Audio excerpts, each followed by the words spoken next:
little faith, hope, and love, and common goodness.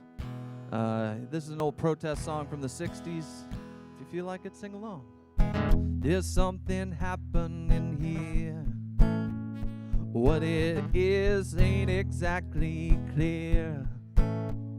There's a man with a gun over there telling me I've got to beware. Think it's time we stop. Hey, what's that sound? Everybody look what's going down.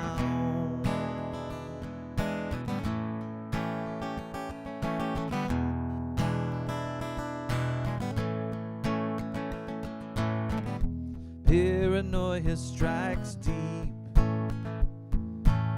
Into your life it will creep.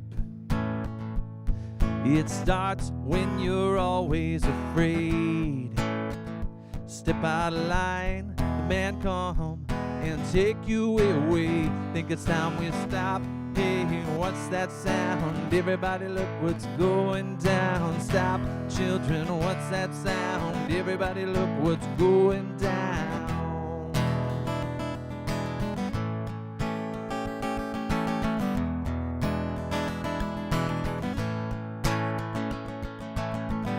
What a field day for the heat.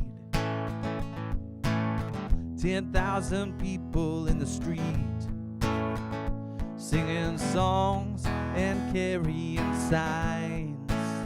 They mostly say hooray for our side. Think it's time we stop. Hey, what's that sound? Everybody look what's going down. Stop. Hey, what's that sound? Everybody look what's going down. Stop, children, what's that sound? Everybody look what's going down. Stop, children, what's that sound? Everybody look what's going down.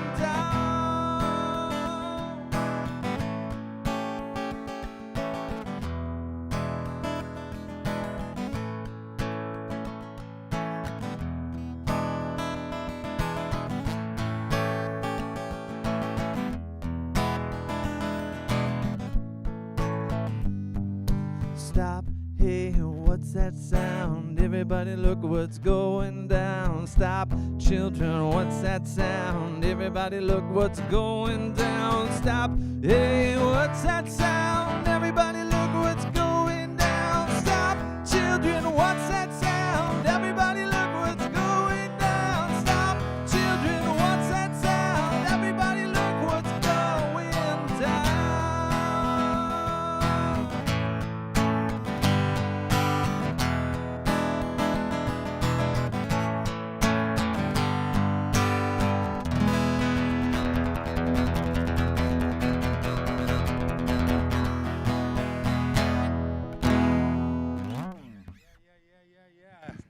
Yeah. Hello, friends. Good to see y'all. Hey, I will tell you, we have been jump-starting these little get-togethers all over the country for the last couple of weeks.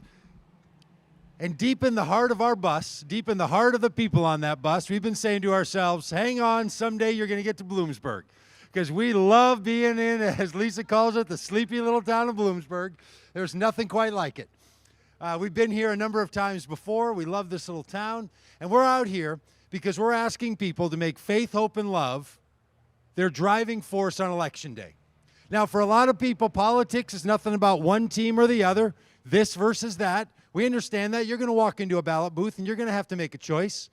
We're going to ask you to consider voting for Amanda Waldman today and for Shapiro and for Fetterman, but you've got that decision to make for yourself, who you're going to vote for. Well, we say to Republicans, especially who come from traditions like mine, religious traditions, evangelicals, you may have been told your whole life that to be a good evangelical, you have to vote for a Republican. We're here to remind you that simply is not true. You can vote for anybody you like, and your faith should be what drives you to do that. Now, you shouldn't only be voting for people that have your own faith. The government shouldn't be doing the work of faith for us. I have the privilege of voting for a candidate where I live in Minneapolis, who I love so much. I love the work she does. I love the way she does it. Her name is Ilhan Omar. She's a Muslim woman. I'm an evangelical man. We don't agree because we're from the same faith tradition. I'm not asking her to be my faith representative. I'm asking her to be the common good representative in office, and that's what we need. And there's far too many people who feel themselves overly bound up to one political identity. So we're asking people to step out and vote. But frankly, it's not about parties in this one. We don't just have people on the ballot. We're not just going to say, pay attention to Amanda, pay attention to Josh, pay attention to John. We're going to say democracy is on the ballot. Because there is an entire movement that wants to deny the results of elections. It wants to turn its back on any kind of law enforcement at the federal level. It wants to be on the side of the insurrectionists and call them heroes and pay for their legal bills, and that wants to downgrade our democracy where only some people are going to be truly recognized as elected officials. So that's what's on the ballot today. That's what you've got to do. You're going to hear a lot of other opinions. You're going to hear people standing on street corners and shouting a bunch of nonsense and lies, and we're going to encourage you to have your faith and not fear, your hope and not hate, your love and not lies, and let that love extend to all. So that's what we're out here doing. That's the kind of work we're doing. We're glad to have Steph Mahan with us. So I'm from Minneapolis. You're going to hear from Rob in a moment. He's from Arkansas. Tim back there is from Oregon. You got Nick over here from Michigan. You got Steph from Nashville, Tennessee. We come from all over the place on this bus and meet up with people all over the place. This is Steph. She's going to serenade you with a little song of love. This is a song she put together, a song she wrote, and you're going to love it.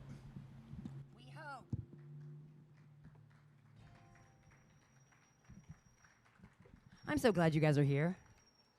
And this really is one of the cutest little towns ever on the face of the earth. With good dogs.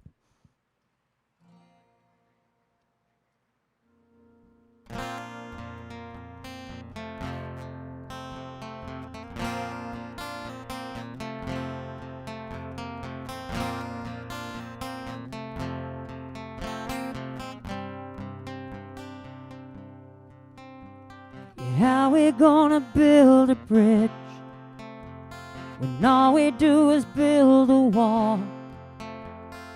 How can we claim we're not all the same when God made us all? How we gonna raise our babies? Yeah, how we gonna teach them grace? We preach about love on Sundays, yeah, but Mondays is back to hate. So here's another song about loving each other, just another song about digging down deep. Take a good look at the heart of your brother. Do we all laugh? We all love.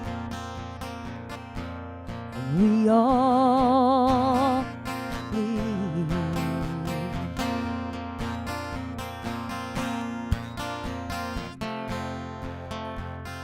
we all want a better tomorrow.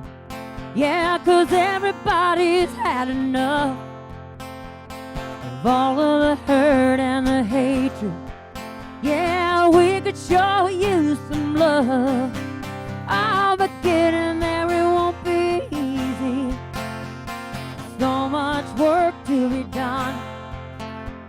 For better or worse, it's all up to us.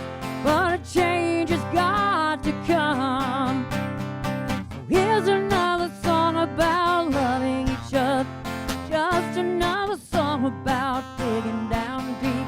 Take a good look at the heart of your brother. We all laugh, we all love, we all bleed.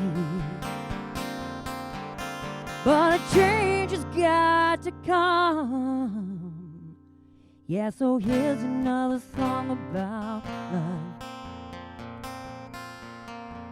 It's just another song about love.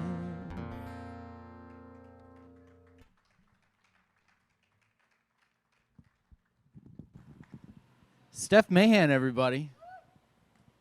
Don't go crazy.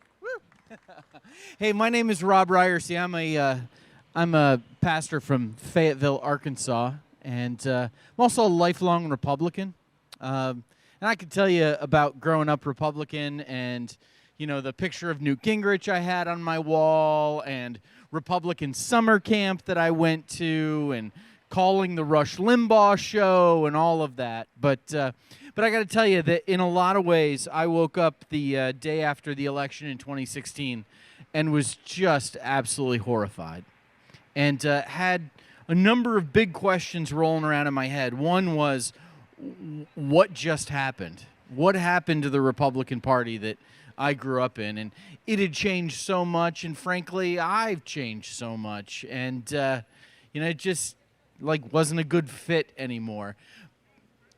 And was a party that was bringing so much kind of hurt and heartache to the country. And then at the same time, the second question that was rolling around in my head was, what am I going to do about it, right? Because I'm one of those people, maybe you're like me, that you can't just, complain about stuff on Facebook. You actually have to do something, right? And so I had this sense that I needed to do something, and I had no idea what it was.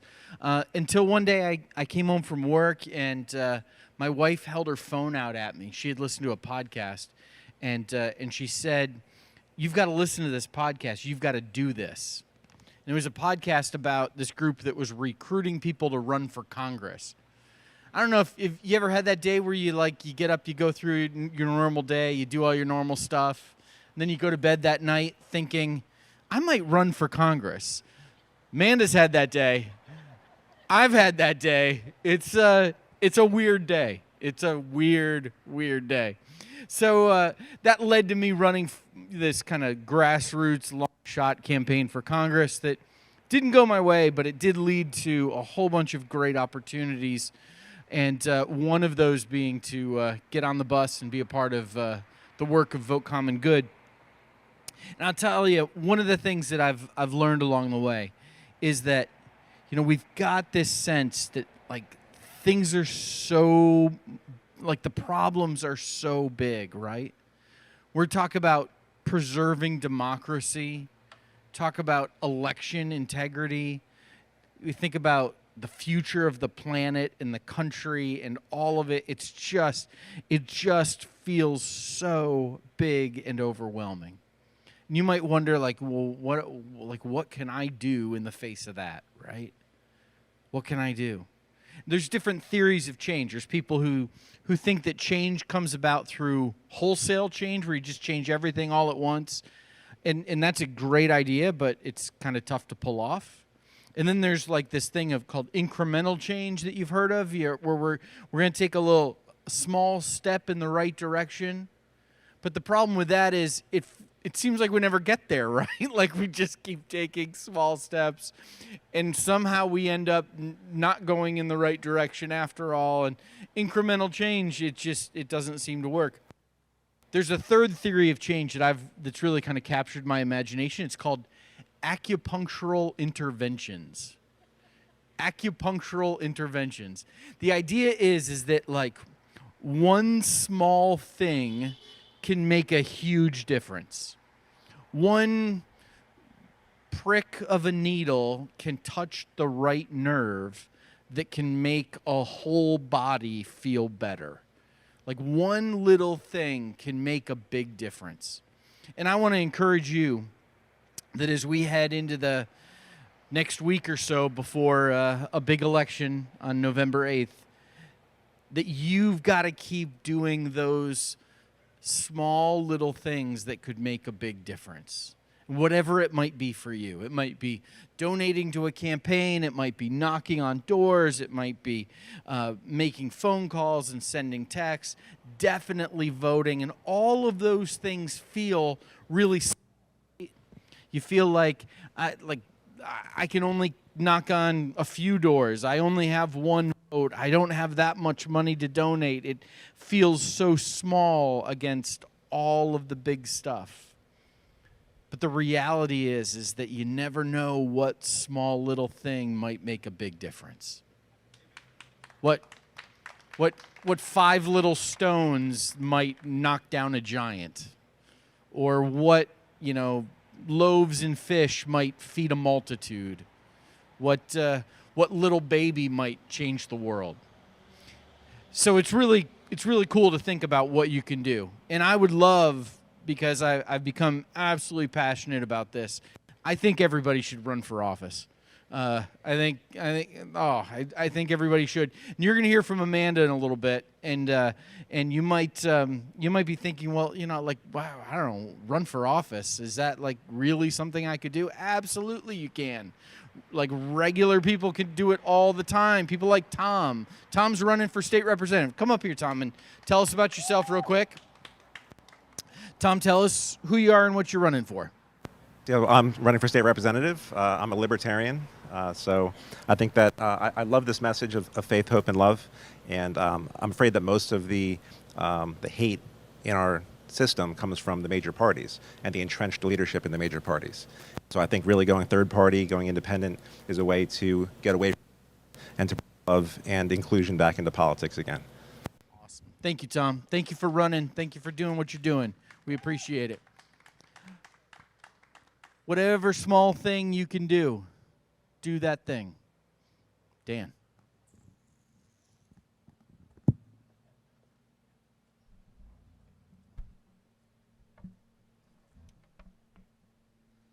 Well, after the 2016 election, when 81% of white evangelicals voted for a man that looked nothing like Jesus and nothing like the Republican picture of character and integrity that I was taught about growing up, I didn't know what to do either. And so I did the little thing that I could do, which is to put my frustrations into a song. And maybe you'll find yourself in these lyrics. It's called Hymn to the 81%. I grew up in your churches, the Sunday morning and evening service. I knelt in tears at the foot of the rugged cross. You taught me every life is sacred. Feed the hungry and clothe the naked. I learned from you the highest law is love. And I believed you when you said that I should trust the words in red to guide my steps through a wicked world. And I assumed you'd do the same. So imagine my dismay when I watched you lead the sheep straight to the wolves.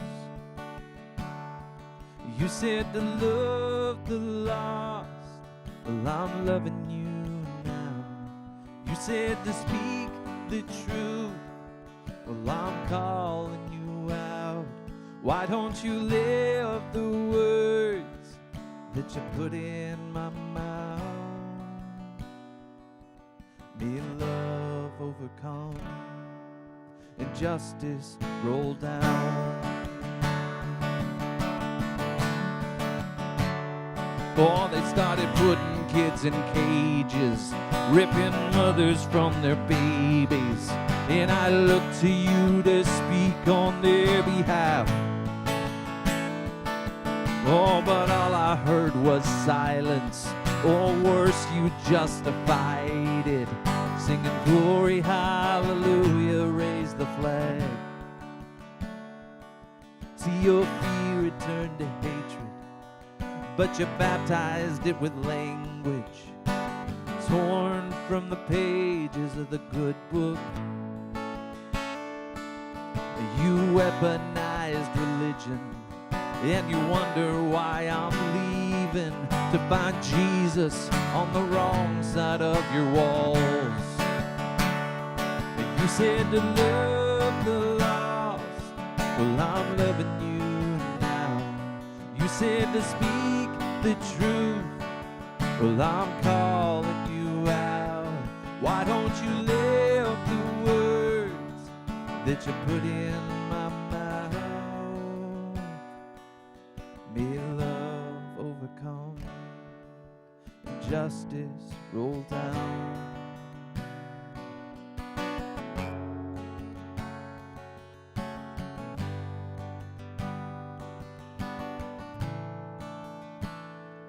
Come home, come home. You're better than this. Oh, you taught me better than this. Come home, come home. You're better than this. Oh, you taught me better than this. Come home, come home. Oh.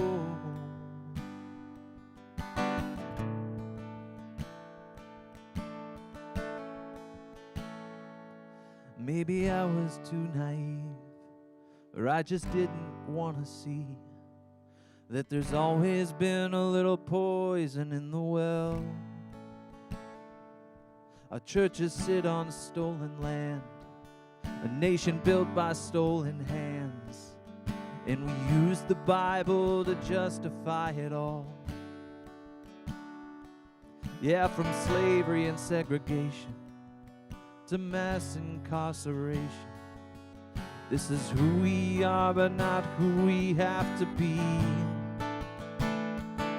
There's a lot of work to do to pull up the evil by the roots, but repentance has to come before there's peace. You said to love the lost, I'm trying to love you now. You said to speak the truth, that's why I'm calling you out. Why don't you live the words that you put in my mouth?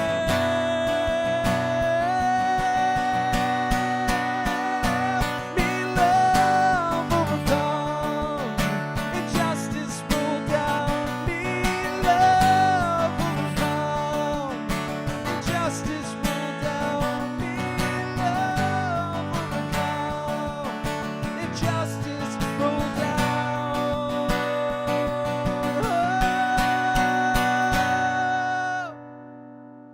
May love overcome and justice roll down. Thank you so much. Yeah, his name is Dan Dietrich, if you're wondering about that. Hey, as we travel around this country, some people think, boy, you guys are just making this all personal. You're just out there telling people that there's good people and bad people. We're not saying there's bad people. We're saying there's people for the common good and people that don't seem to know good when it sits right in front of their faces. Now, Dan Muser is also running for office here in this area. And I want to tell you, Dan Muser, like everybody else, is a beloved child of God, salt of the earth, light of the world. But not every light of the world should be the representative of the 9th Congressional District in the state of Pennsylvania. So he needs to take his dim little light and move it out of office, because if your light doesn't shine bright enough for you to know how to certify an election the first time it's your opportunity, then you're not qualified to run for office. If you need until the next day to put up a clarification statement on elections in this country, it's time for you to stop running for office. But the man chooses to run, so go ahead and let him run. But we're excited that Amanda's going to be running. In a few minutes, you're going to hear some words from her. Now, we're not out trying to convince people that want to vote for Republicans to not do so. We like to think they're like the self-cleaning oven of politics. They do all the work for you. We don't have to tell you they're problematic. Just listen to them. They'll tell you that they're problematic. So if you find yourself comfortable with Republicans, go ahead and vote for one. But if you have that sneaking suspicion that they're not about the common good, that they don't care about all of us when they talk about all, that the we the people doesn't include everybody, that they're not convinced that we all do better than when we all do better, that they're convinced that somehow only certain people should be elected, only certain people should be listened to, only certain people should be backed. Well, that's something we want you to consider, to reconsider as you take yourself out. Now, I just met a really nice man, lives across the street, that works across the street. I'm going to switch mics. And this really nice man across the street said that he lives, with his wife, and they're married. And he said, she's a Democrat and I'm a Republican. And we thought, well, that's America. See, we're all living in this thing together. Because as much as we want you to go blue on this election, much as we want you to vote for Amanda, and want you to vote for Josh and vote for John, that's really important in this next election. When we leave that voting booth, we can't be enemy versus friend. We're all in this thing together. Some of us should be elected officials. Amanda's one of those. That's why we're standing out here supporting her today. I don't think Muser should be, so he should step aside. But that doesn't mean that we're not part of this country together. That doesn't mean that we don't care for each other. It doesn't mean we don't love each other. It doesn't mean we don't have each other's backs. It means just the opposite, that we're all in this thing together. But there is a threat of Christian nationalism in this country, and we're going to talk about it at 3 o'clock around the corner at the Presbyterian Church because it is real and it affects a lot of people. So that's what we're doing out here. We want to encourage people to take the common good, bring it into the voting booth, no matter what your opinion has been in the past, no matter who you voted for in the past, no matter what your political identity is. When you walk in that voting booth, that's your choice. Now, I happen to think that we're going to experience something on Election Day called a clear blue morning, and Steph, who's been traveling with us, has been kind enough to indulge me and to learn a version of this old Dolly Parton song that I grew up hearing, this song that tells us there's going to be a clear blue morning. So we want to encourage you with this, thinking about this Election Day, that we're going to hear the results a week from Tuesday, and we think there's going to be a real clear blue morning, and we hope to encourage you with this one.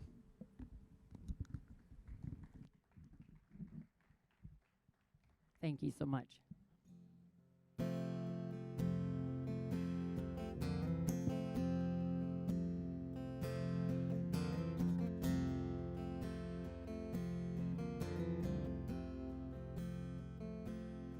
It's been a long, dark night,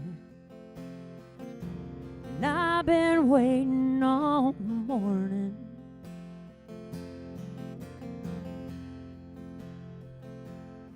It's been a long, hard fight, and I could see a new day dawning.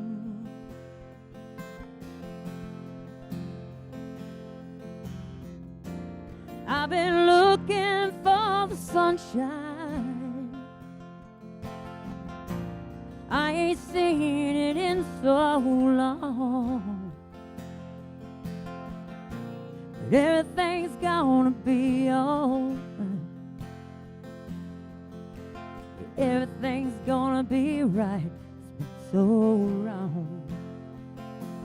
I can see the light of a clear blue morning. I can see the light of a brand new day. I can see the light of a clear blue morning. Yeah, everything's gonna be right. It's gonna be okay.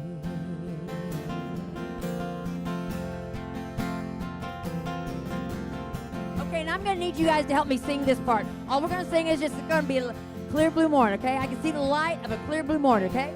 I'm going to get away from the microphone, so I better hear you singing. See the light of a clear blue morning.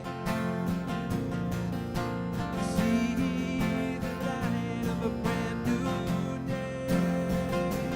I can see the light of a clear blue morning. I can see the light of a brand new day. I can see the light of a clear blue morning. Yeah, everything's gonna be alright. Yeah, everything's gonna be alright. Everything's gonna be alright. It's gonna be okay. Yeah, it's gonna be okay.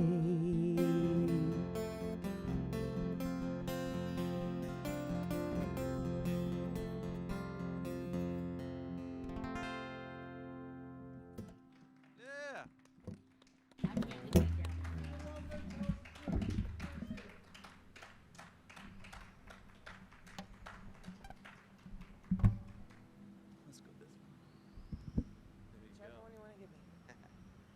Can everybody hear me?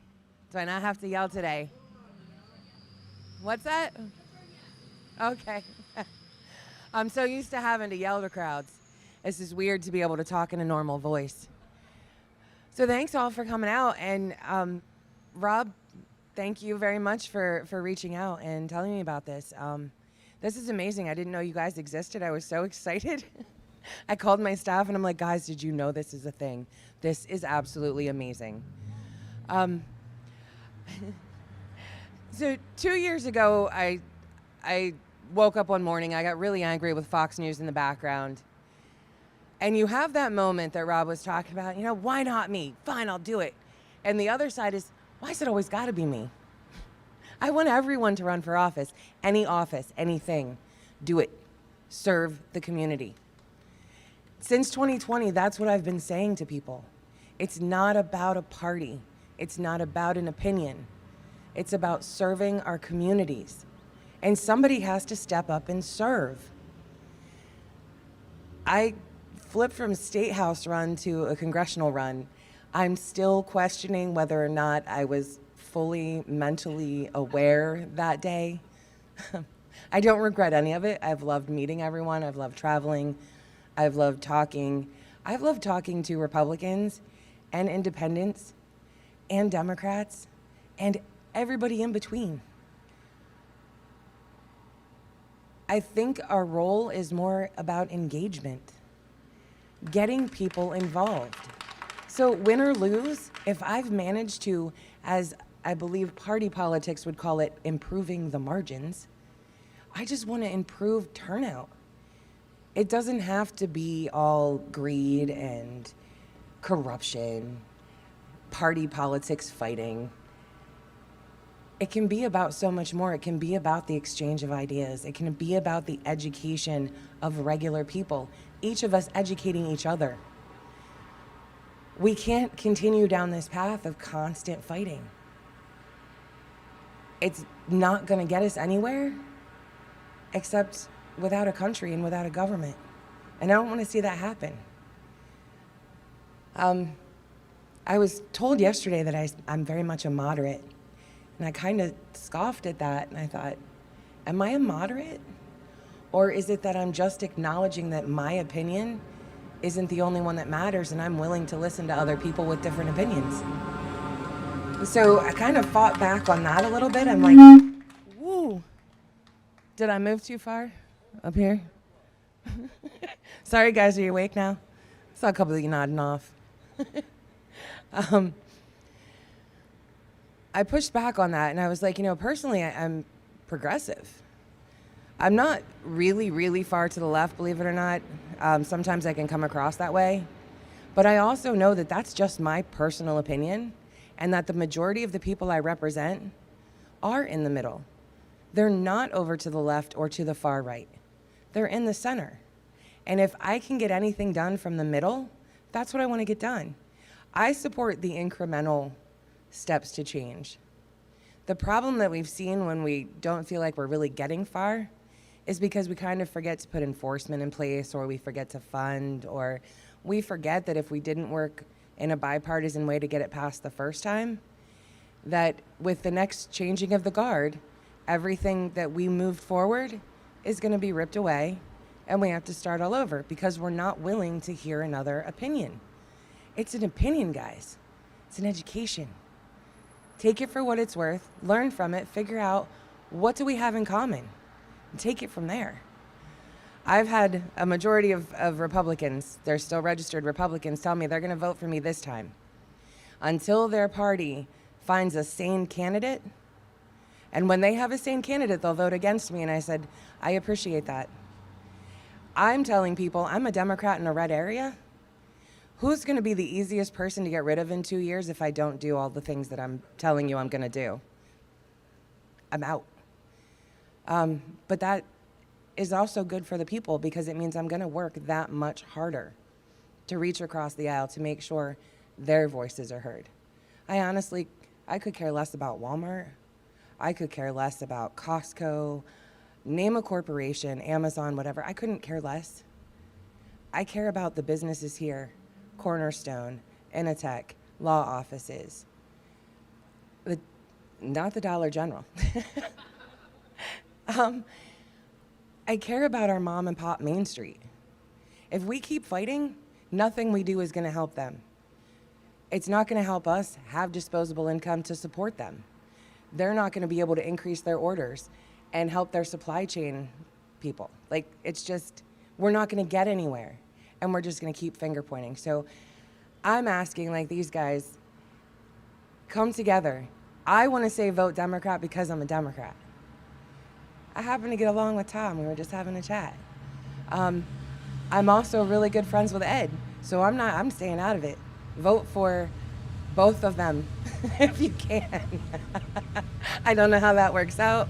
Ballot will probably get kicked out, but that's what it's about. It's coming together. And I hope that if Ed wins, that you will still be behind Ed. And I think I know Ed enough to say that if you meet him and he likes you, if you win, Ed would be there to help you too. We're down to earth people, and we're only all running to serve our communities and make them better. So reach a hand out across the aisle. See if you can't bring somebody along with you that maybe doesn't see eye to eye on everything. Get him to vote for me.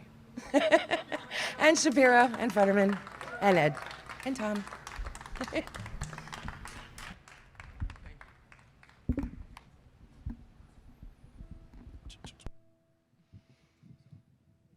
Great. Thank you so much. Yeah, I think that's, we've been meeting so many great people, and they say really similar things. I got into this political space that I'd never been in because I want to help people. And that's what this song is about. It's a reminder that no one is free until we're all free. And it goes like this. There's a world at war, caught in suffering, silent casualties. Oh God, grant us peace. In these sleepless nights, I can hardly breathe. Despite brutality, I know that we'll be free. I know that we'll be free. So let the light in, keep it shining. Let it break into the darkness. All they loved is us to see. We'll all be free. Yeah. Let the light in, keep it shining. Let it break into the darkness. All they loved is us to see. We'll all be free. We'll be free. Free. We'll all be free. Yes, we'll be free. Free. We'll all be free. Oh, we'll be free. Free. We'll all be free. Yes, we'll be free. Free. We'll all be free. Yeah. So let the light in, keep it shining. Let it break into the darkness. All they loved is us to see. We'll all be free. Let the light in, let the light in, keep it shining. Let it break into the darkness. All they loved is us to see. We'll all be free. Yes, we'll all be free. Oh, we'll all be free. Now my good friend Nick Brock to give us some words about freedom. Thank you, Dan.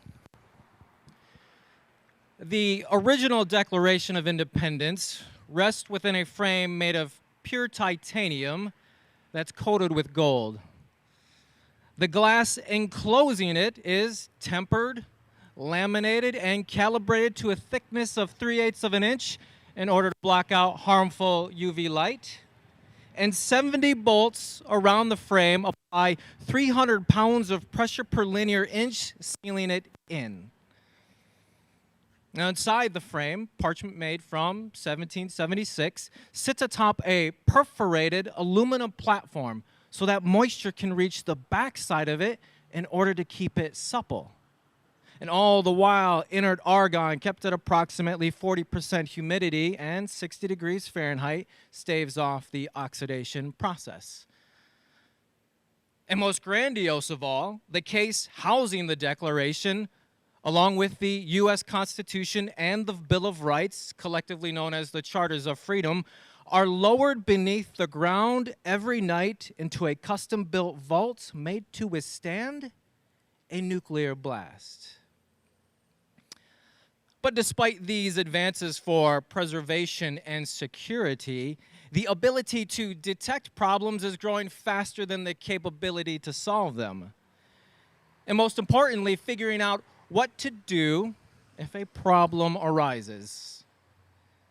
And so it is with us, friends, though our concern reside not with the preservation and security of parchment and ink nearly 2.5 centuries old, but with preserving and securing within the hearts and minds of the people a readiness to re-examine, reimagine, and reinterpret the guarantees of life, liberty, and the pursuit of happiness when they become crooked, narrow, and hell-bent on making America great in the name of me, the people, instead of we, the people.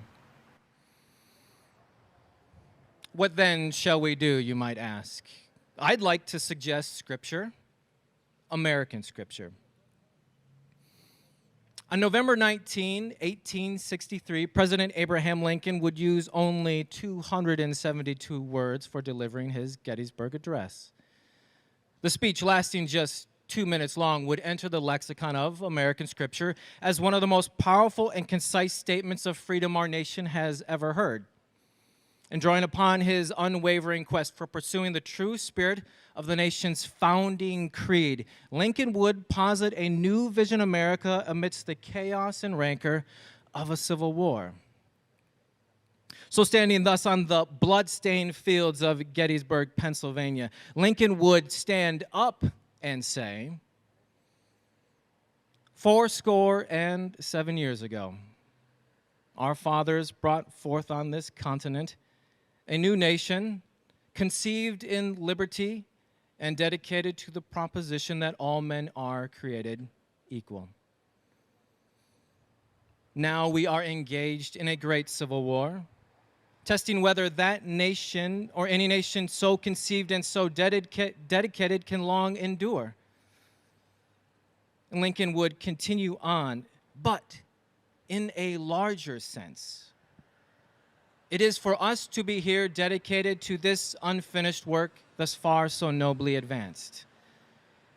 It is for us to be here dedicated to the great task remaining before us, that this nation, under God, shall have a new birth of freedom.